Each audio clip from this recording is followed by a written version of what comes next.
We really appreciate you all being here.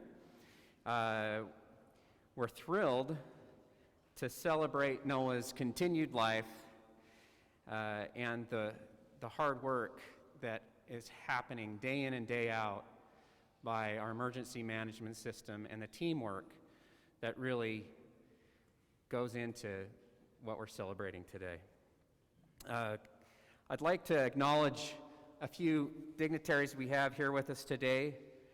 We have with us Orem City Manager Jamie Davidson, Orem City Fire Chief Mark Sanderson, Orem City Mayor Richard Brunst, Orem City Councilman and Timpanogos Regional Hospital Board Member Tom McDonald, other members of the hospital board and administration, members of the media, and of course the family of Noah and Corinne Johnson, and all of our police officers and fire. Hospital CEO Kim Anderson is here. Thank you all so much for being here. We'd also like to give special thanks to Sleepy Ridge Golf Course for offering us this space today. We really appreciate them for making this available to us. And we'd also like to acknowledge the media that's here with us today, KSL TV. A couple of housekeeping items. We have, and I should have staked this out before, emergency exits and bathrooms are out in the hall this way. You could also jump off the side of the rails. No, don't do that. We have tissues and waters around. The tissues are because we're going to be playing the 911 tape from dispatch, and I'll tell you, I've listened to it twice, and both times I had to pull my mask up a little higher than usual. We are planning not to take photos during the presentation, but there'll be time for that after. And Noah and family would really like the opportunity to meet those of you who participated in saving his life and helping to sustain him. I think one more thing, remember to wear your mask, social distance properly, and this event is being recorded.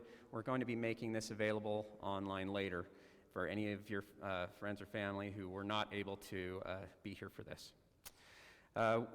We're going to have the program will go as follows. We'll first have a review of Noah Johnson's case, and that'll be done led by Chris Shields. She's the Mountain Star Director of EMS Relations in Utah County, and she's going to be assisted in that by Sergeant Robert Giles, our Orem City Police Department, Chief Mark Sanderson of the Orem City Fire Department, Dr. Micah Smith, an emergency room physician at Timpanogos Regional Hospital, and our nurse Rob Hicks, who's the director of the Timpanogos Regional Hospital ICU. After we go through that review, we're going to get some thoughts from Noah and his family, starting with Noah's mom, Diane Johnson, and then with Corinne, Noah's wife, and Noah. And we'll go to that point in the program. So Chris, come on up.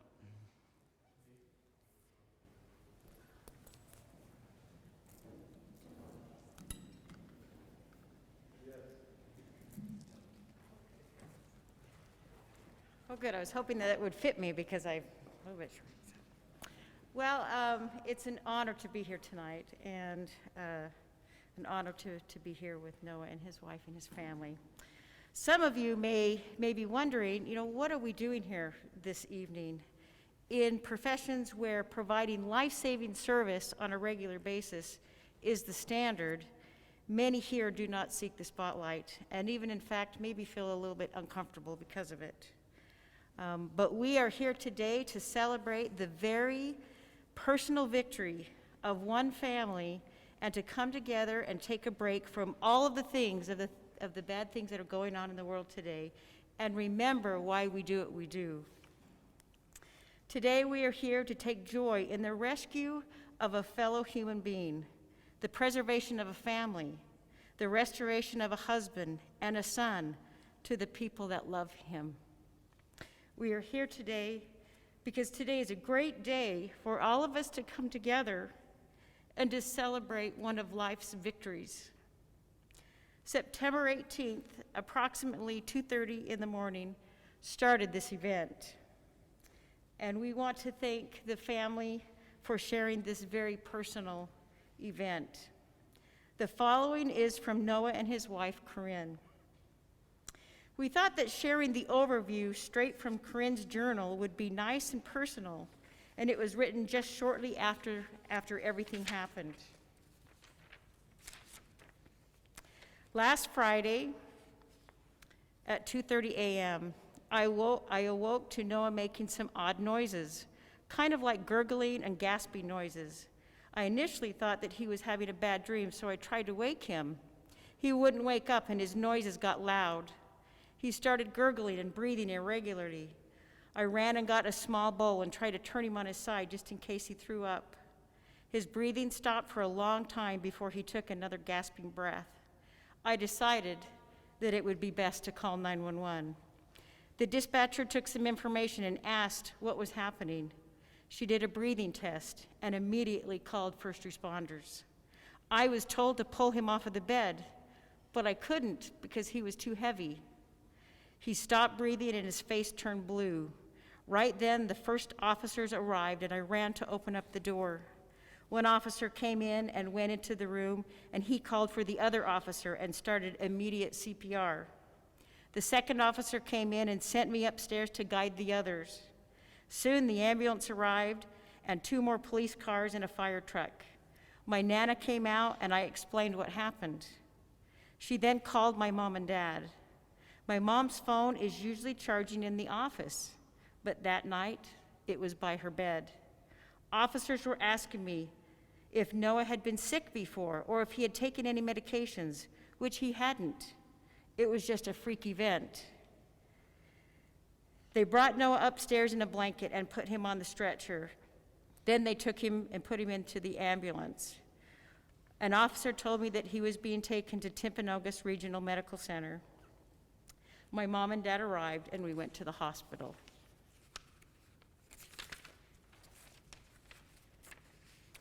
Now, the following is a 911 recording of that night, and this comes with the permission of Corinne and Noah and the family's wish to share it with you.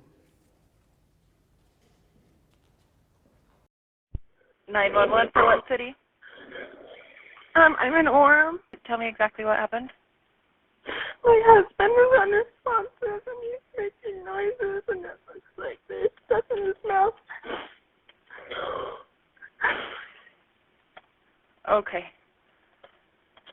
How old is he? He's 22.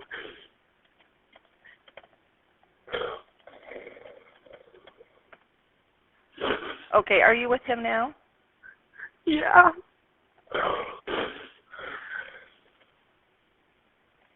All right. Is he awake? No, he's not awake and I woke up in the middle of the night and he was kind of making noises and freaking out and then he stopped breathing for a second, but I moved him and then he's kind of been gasping or whatever. Okay, so is he breathing? Yes, it's like staggered breathing where he'll and then like stop and then it's Okay. like I don't. Okay, is his breathing completely normal then? No, it's not. Okay. Is he still unconscious? Yeah. Okay.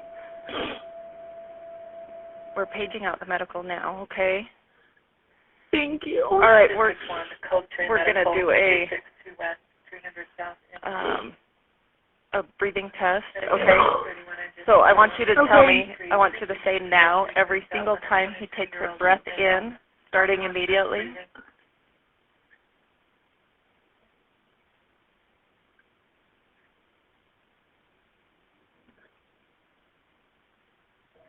Now.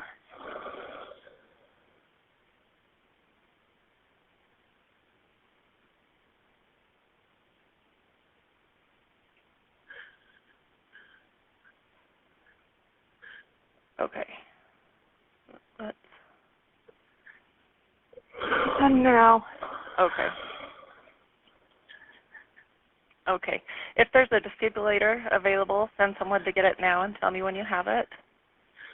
I don't have any idea. Okay, I that's live in a okay. basement apartment. Okay, so. that's okay. That's okay. I'm sending the paramedics to help you now. Stay on the line and I'll tell you exactly what to do next, okay? Okay, thank you. Okay, are you right by him now? Yeah, I am. Okay. Okay, listen carefully. Lay him flat on his back on the ground and remove any pillows. So do you want me to pull him off the bed? Yes, yes. Okay. All right, 1 second.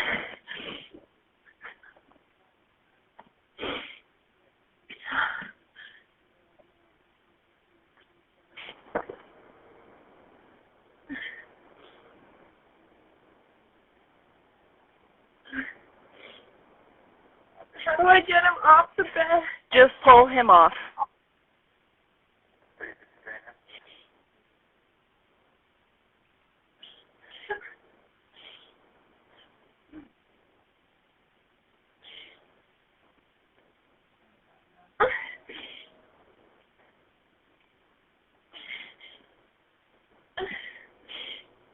Are you in a house or an apartment?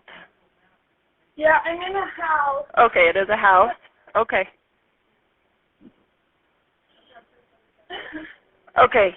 Is your front door unlocked? No. Okay, I've got an officer arriving, so go unlock the door and let him in.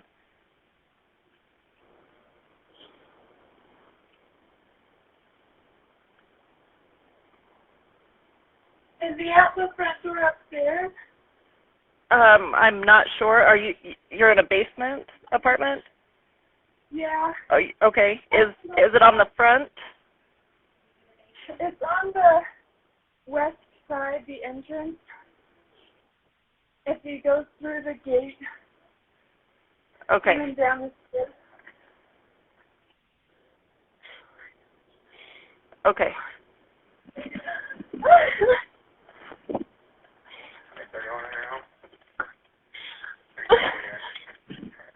Do you see the officer? I can't get him off the bed. He's not breathing. Is the officer there with you? Yeah, he is. Okay, I'll let you go. Thank you. You're welcome.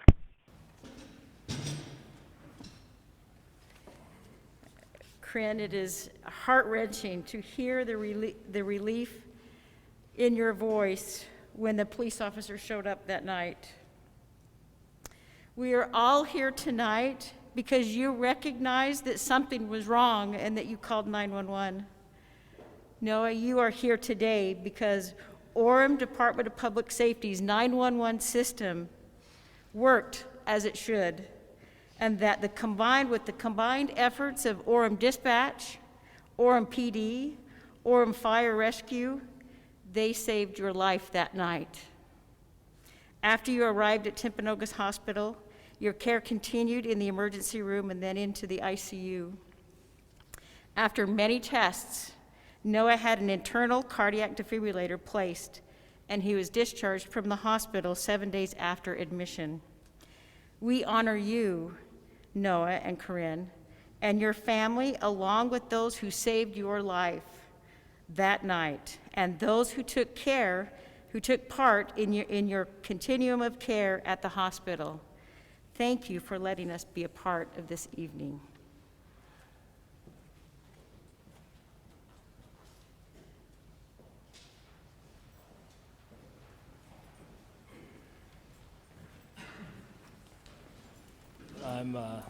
I'm Sergeant Giles from the Orem Police Department, and these guys are my crew. Super proud of them. I don't think any of them have more than 3 years of experience, and so to get these guys out and get them out on the streets and on the police end of stuff, we don't always get to see happy endings, and so it's really, really good for us to be involved in a case like this where these guys get to see how CPR actually works and how getting help quickly and getting them in the hands of the medics and to the hospital quickly really works. It doesn't happen a lot with us, and so we're glad you're here. This is Officer Mondragon, this is Officer Josh Hansen, and Officer Tom Cook. And we're grateful you're here, and I'm proud of them, and I'm proud to be a part of this, and we're grateful for you. So I don't think we're sorry about the vase. We did break a vase while we were moving furniture in the house, and so we're sorry for that, but it was well worth it. So, okay? All right.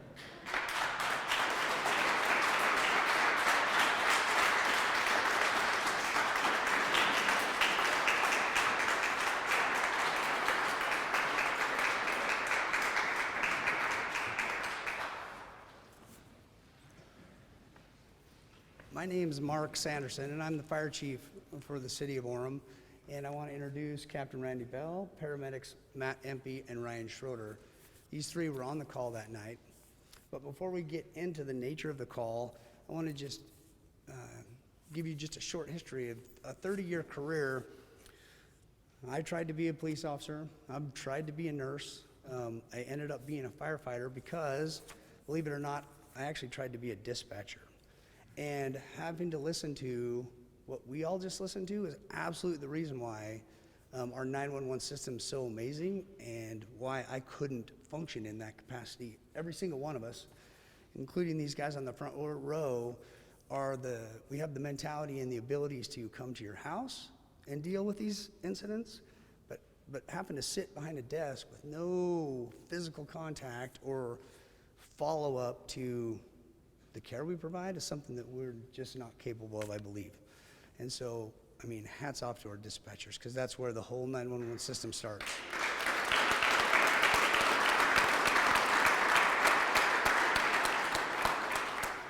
And I also have to admit that I'm the one that probably pushed back on this event, because when Chris originally approached me, and I got to be better at this because I feel like this is what we do. This is our job. And so we don't like to stand up in front of people and take credit for things that Orem City's hired us to do and to provide this service. But the more I thought about it, the more I realized over the course of my career in so many different capacities, I can probably count on probably one hand, if I want to be honest, the number of times that this type of event with this kind of outcome actually transpired. And so with that thought, I'm like, I don't want to take that opportunity away from the family, from our guys to actually be recognized, because I sit in an office and I don't get to do what they get to do. And they really deserve, the police, fire, dispatch, all the way through the whole medical system, this recognition, because it honestly just doesn't happen. When we do CPR on people, the outcomes just aren't very positive. And so taking advantage of a positive opportunity is something that I wanted to be part of. And so Chris, thank you for pushing me and making me realize that there's more than just us involved, so thank you. I want to just really quickly turn some time over to paramedic Matt Empey. I've asked him to just, from initial arrival at the house, run us through quickly the care that's provided and outline the positive benefits in the emergency dispatching system and our processes through the arrival at Timpanogos Hospital.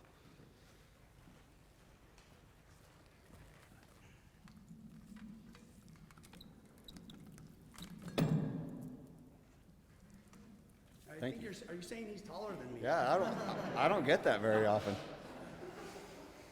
Okay, so yes, like Chief Sanderson's saying, I'm Matt Empey. I'm what they call the doc on the call. It's where we are kind of in charge of the patient care. But from the time that we were paged out to the time that we arrived, upon our arrival, police were doing CPR on Noah, and I want to give them a lot of credit. They do that every single time in every single one of these calls. They don't get the credit that they deserve. But anyway, they were performing phenomenal CPR. They had done a very good job. I was lucky to be with a crew that was very aggressive, very competent. I didn't have to coax my partner to jump on airway to start managing Noah's airway for him because we want to get him oxygen into his system as quickly as we can while they were performing CPR. And they were the crew, Captain Bell and Paramedic Schroeder on the engine were right behind us, so they weren't far behind. They came in right after Paramedic Lazenby jumped on the airway. They started getting an IV established so that we could give Noah resuscitative medications, epinephrine. It helps to help with circulation, help with the heart, just helps revive. So we ended up giving him multiple rounds of cardiac medications. We ended up defibrillating his heart multiple times, and before we left the home, we ended up having his pulse back. It was strong. It was maintained very well. We ended up giving him another medication just to make sure we did not lose his pulse. Paramedic Lazenby ended up maintaining his airway phenomenally all the way to the hospital. We never had an issue after we ended up getting him out of the house. Everything went very, very well. I was happy that I had the crew that I did with us so that we could give the best service to you and your family. But you know, we don't get many opportunities like this, so it's very, very rewarding for us on our end to see that you're, you know, living and you have a future and you have all these things ahead of you. So I'm very, very happy for you. So I like the comment, Doc. It's a perfect segue into turning some time over to Dr. Smith, in that we all say, Doc, we want to be as smart as Dr. Smith. We want to make the money Dr. Smith makes, but we just absolutely don't have the smarts. And so before I turn that time over, I just want to thank Mayor Brunst, Mr. Davidson, honestly, for the opportunity you provide us in the employment and allowing us to deliver the service to the citizens that we get that opportunity. So thank you.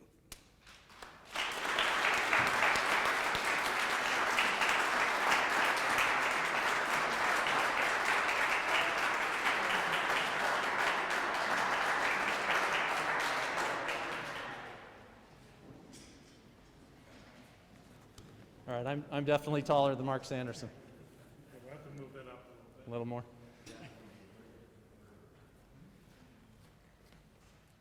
You know who's taller than all of you is Noah. No. Oh, that's ratcheted down so much. There we go. Almost there. Beautiful. A little more. That's good. Right on. All right, good evening. I'm Dr. Micah Smith. I'm an emergency physician at Timpanogos Hospital. With me is Eric Lang. He was our charge nurse that night. And Brett Kay, he's our nursing director in the emergency department. Usually when we get a phone call like this in the middle of the night, it's a 22-year-old that's full arrest. It's a very unusual thing. And for him to have what he had going on, typically it's an overdose, it's someone who drank too much, it's somebody who was in an accident. And so to hear that you had a 22-year-old have a cardiac arrest is extremely unusual. And then as you go through the progression of things, you get the phone call or the radio call from the medics, and they try to encapsulate exactly what happened with the patient, and even still, you're not sure exactly what you're chasing. And so what we did know is that over the radio call, we had an out-of-hospital arrest, we had CPR, we had a return of spontaneous circulation. Fantastic, we like to hear that. And then even still, when they roll in the door, we don't know what we're going to get. And so in comes Noah on a backboard, and you know, there was enough that we had figured out that it probably was not an overdose. It probably wasn't number one of the other things that we encounter. And let me take a minute to give praise to the dispatchers for working efficiently, the police officers for immediately doing CPR, recognizing that it needed to be done, and the medics for early defibrillation. Early CPR, early defibrillation saved Noah's life, plain and simple. So in comes Noah to the emergency department, and he's breathing on his own. He's got a heart rate, but his back of his throat is full of all kinds of mucus and crud, and you could hear it starting to get down into his lungs, and we knew we had to protect his airway quickly. So we placed an endotracheal tube to help him breathe and put him on a ventilator. And there was a lot of secretions. We were able to get those out of the way. We were able to get the tube in. His oxygen levels improved. Things were looking better. Heart rate, pulse, blood pressure all looked great. And so then I turn the time to my nurses, and I go make phone calls and do doctor things, make all kinds of orders, fill out forms, click mouse clicks, do all the things that we're required to do. And then in comes one of the nurses, said, we need your help, something's changed. And his oxygen levels were dropping 100%, 90%, 80%, 70%. He was down to 65%, which is normally below 90 is bad, and so to get down to 65 is a bad thing. And so at some point, that airway that we had placed had failed for whatever reason, and we had to really rapidly re-intubate him. And I think we super glued that thing in, and we stapled it in a few places. We wanted to make sure it was not going to fail that time. And then once we had that going, then comes our secondary assessment. And doing the assessment, his neurologic function wasn't there. He had the same responsiveness as the bed he was laying on, which is not a good thing. And so it's one of those things where we're taking over for him, helping his heart function, and keeping all of his vitals sustained. And then comes always the hardest part, which is talking to the family and talking to them about what's going on, and helping them start to frame properly what they've experienced, and to set realistic expectations. Oftentimes with these, we send patients up to the ICU, and it's hours to days before we know, is their brain intact? Do they have a chance at survival? And we don't know where it's going to be. And to hear that, I checked up on Noah 2 days after he got admitted, and the first day after he wasn't, and I'll let Rob fill it in, but 2 days after or so, I'd heard that they'd taken the tube out and that he was able to talk, and I was able to go up and chat with him. Absolute miracle. I can explain to you logistically what happened from start to finish with the dispatchers, with everybody else, through the police, the medics in the emergency room. I can explain to you a lot of the medications and the physiology that went on. But the fact that Noah is here and survived is no less a miracle than it is. And I'm telling you that this is one of those things where we've seen the hand of God in somebody's life. So I appreciate the opportunity to be part of your care, and I'm grateful you're here. You must have good things ahead. Thank you.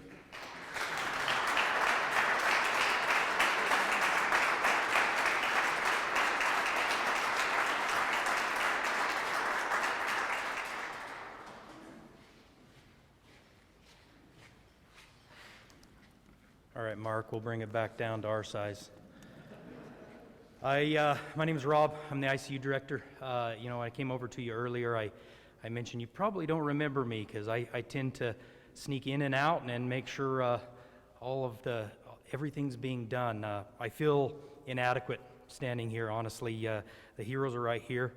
We have another fella that's supposed to be coming, Mike. You'll remember Mike. There's one thing he's not late to is a code. So eventually he'll show up. Kimber and Tim here, again, I can't speak enough about what a phenomenal job they do. They're great examples of all of the staff in the ICU. To follow up a little bit with what Dr. Smith said, after you came up to us, we start the normal processes, trying to recover your body. And I apologize for using terms that are not tender and soft, but that's just how it is. To be honest with you, you did reach a point where your body started to react in a way that indicated you might not make it. And that was a take that we started mentally preparing for. We never like seeing young folks in that predicament. But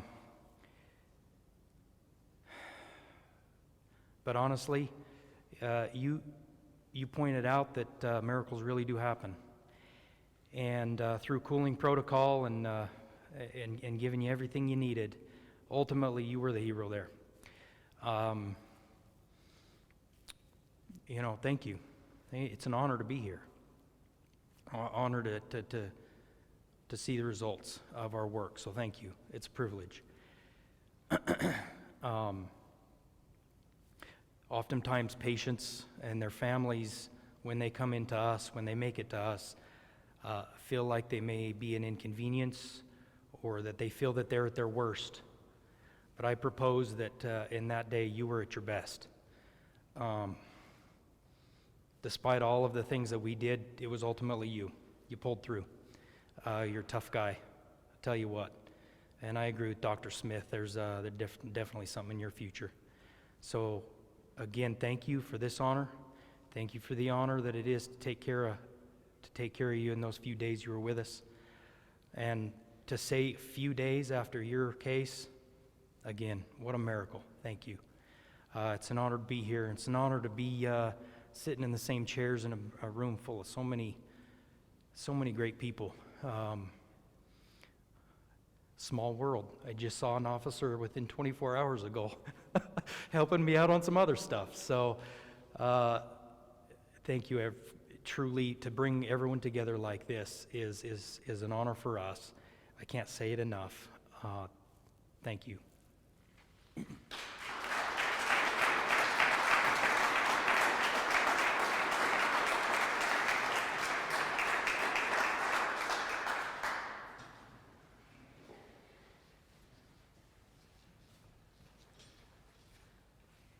Well, I was chosen because my husband said, "You'll do better crying through this." So I apologize if I read a lot of this. It's so I can maintain some sort of composure as we try to express how grateful we are to each of you for all you did. We are huggers, and this whole COVID thing is cramping our style. We just want to come and give you all a big hug and say thank you. So this really is a great privilege and honor to be here with you. And we thank Chris and Nate for setting this up and all the effort and time. And also this beautiful venue. Golden Holt, who owns this, was Noah's basketball coach, and he generously offered this, and as we called him, and we're grateful. He's dear to our family. The other day, we were joking that Noah has had 2 run-ins now with police officers, both in the middle of the night. The first time, officers and paramedics assisted with bringing him into life, as he was born in our home on the bathroom floor because I wasn't sure I was really in labor.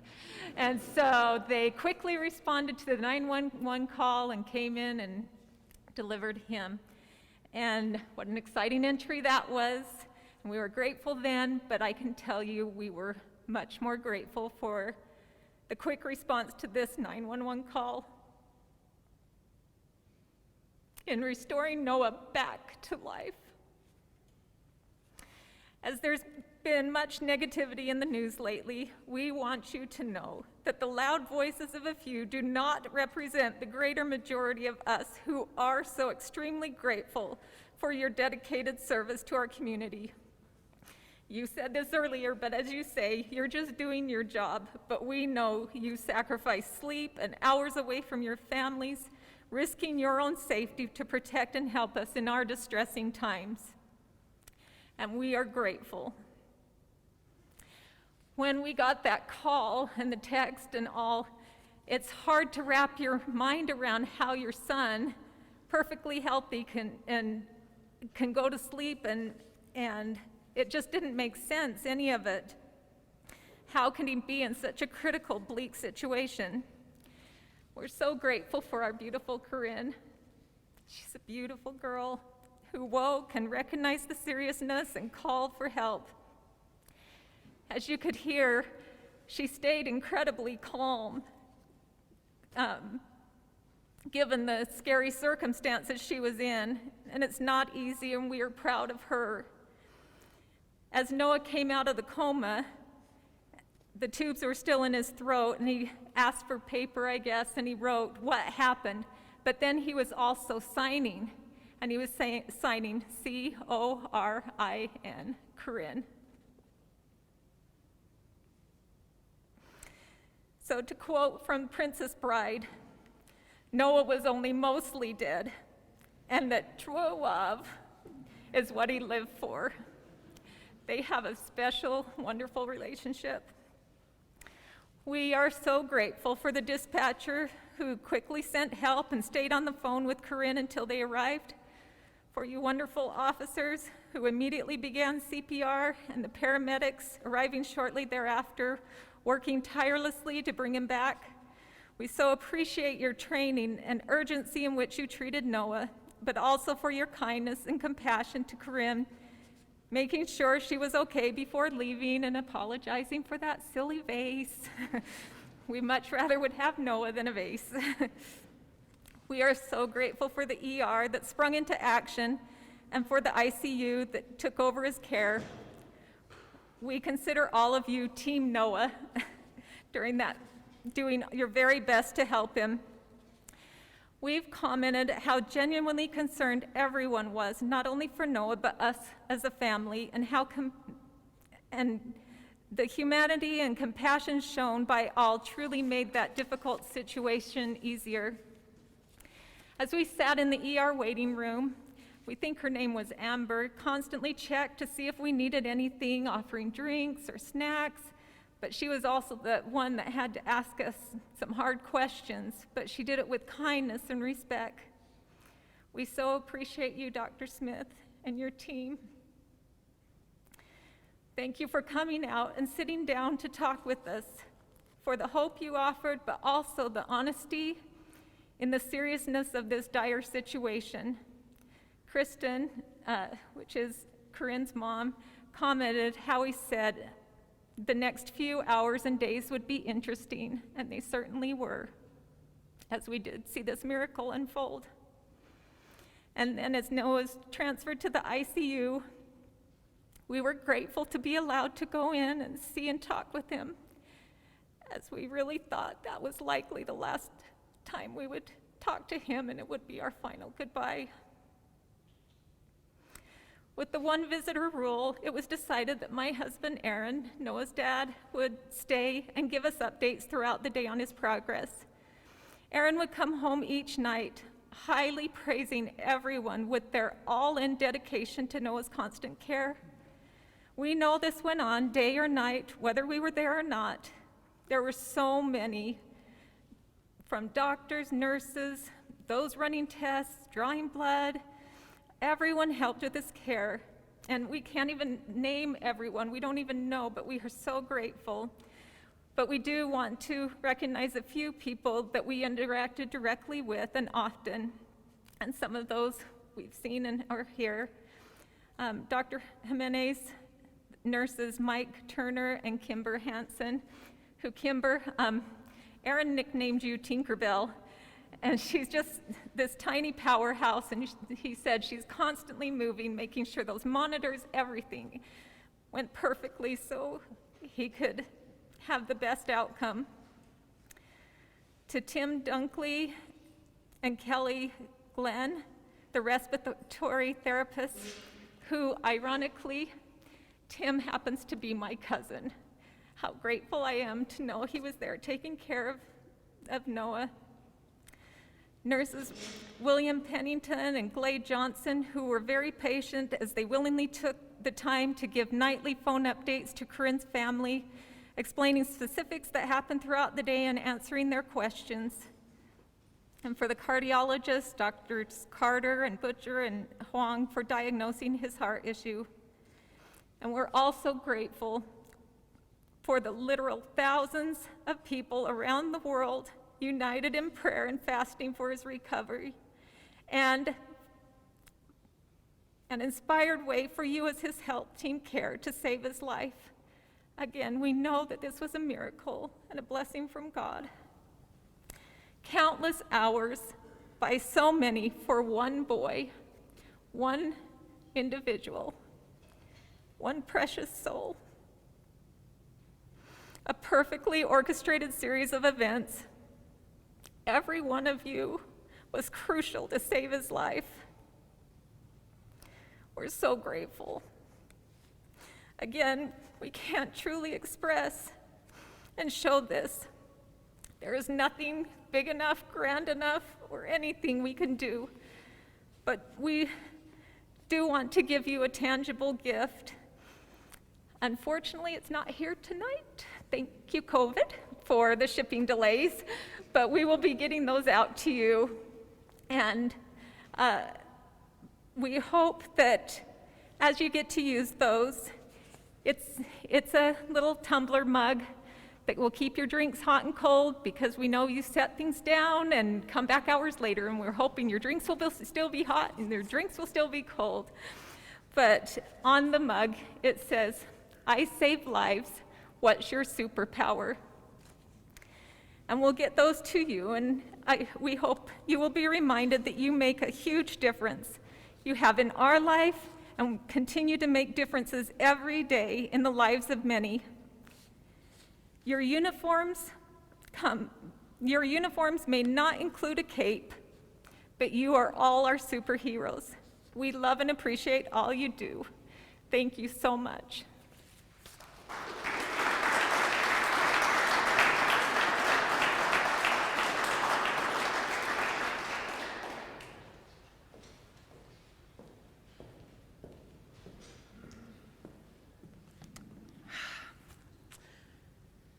As you also heard on the recording, my voice goes high and squeaky when I'm crying, so hopefully you can understand me through this whole thing.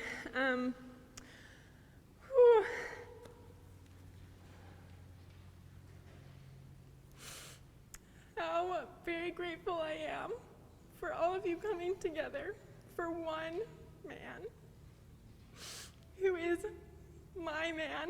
He means everything to me, and you know, for a minute there, I thought I wasn't going to have him anymore. And I don't know how many of you can imagine, but that would have been crushing. But to know that the many people involved, this was truly a team effort. My husband and I are both sporty people, and so we know the importance of a team. And for all of you, your individual teams, and everyone here as a big team to come together to save this one life means everything.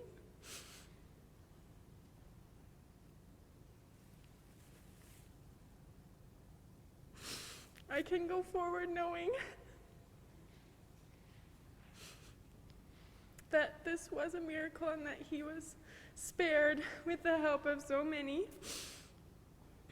And it's kind of shocking for me to know that you still think about him. It's just one person in so many that you interact with, and this happened over a month ago, and yet it's still fresh in our minds because of the success that it was. Again, I am just so grateful for everyone here and everyone who's not here, not only caring about my husband, but also about me. I didn't previously think as much about the other individuals that are affected by, you know, an event like this or whatever. It's always the focus is on the person that it happened to, but I was surprised with how many people were, yes, concerned about him, but more so about me and how I'm doing. So thank you. And thank you for all of your support. I wasn't in the hospital because that was too hard for me, but just knowing that all of you were thinking of me as well, I'm really grateful. So thank you.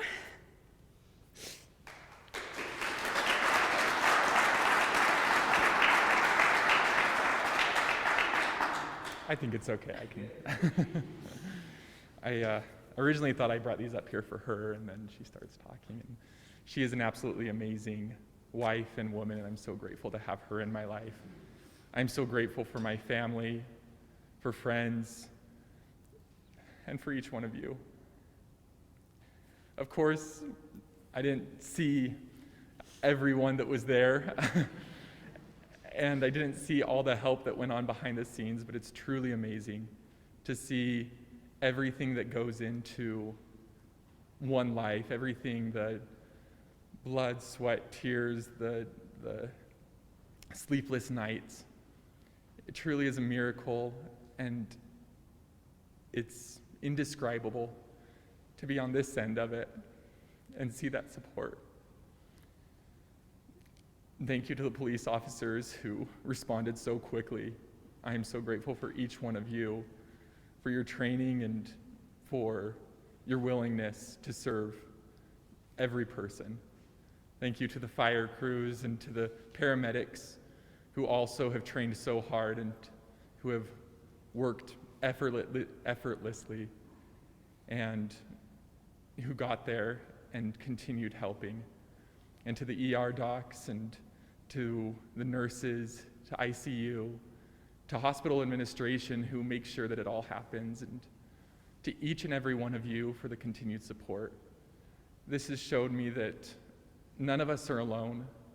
Even if we may feel that way, we have so much support from those who don't even know us, who are willing to step up to, even if it's your job, to do that job so well, to train, to study, and to do all of this for a stranger and for someone you don't know. It means so much. And then from all the people that I do know and all of the love and support that we've gotten truly across the world, when something like this happens, you just see the amount of love and the impact that each person can make. I am grateful to be here and be able to continue our life together. And that's thanks to each one of you. So I'd just like to invite everyone to give you all and everyone who has helped in this one big round of applause and one big thank you.